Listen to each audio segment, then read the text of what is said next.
So, ito guys, ang palaman natin guys ay hindi na ito kailangan lutuin dahil mas lalong dumami naman ang gastusin sa kahoy guys. So, kailangan ay paghalu-haluin na natin ito guys. Lahat ng ito.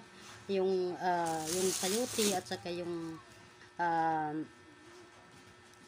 mix na carrots at saka repolyo.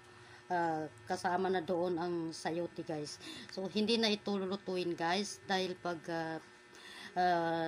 niprito na ito ay maluluto naman din siya. So, ganun lang guys, kadali guys magawa ng empanada. Kailangan hindi na ito lulutuin guys. Kasi guys, pag linuluto mo ito ay mas lalong dumami ang iyong gastusin sa kahoy guys. Kasi gisahin mo pa ito. Ang ginawa dito guys ay lagyan mo lang siya ng isang bawang,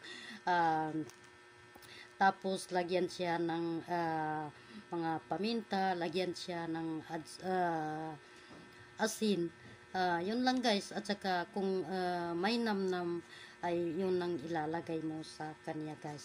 So ito naman guys ay hindi natin kailangan ilagay dito dahil ilagay natin ito mamaya sa harina na inimix natin para masarap naman yung harina. Ito lang guys. So okay na ito guys. Mamaya-maya ay magbabalot tayo ng ating empanada guys. Dahil natapos ko na ito siyang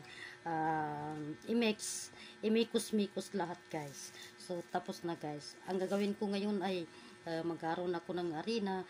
Pagkatapos ay balutin ko na siya guys. Dire-diretso lang guys para hindi na humaba ang buhay o oras. Ganon lang guys.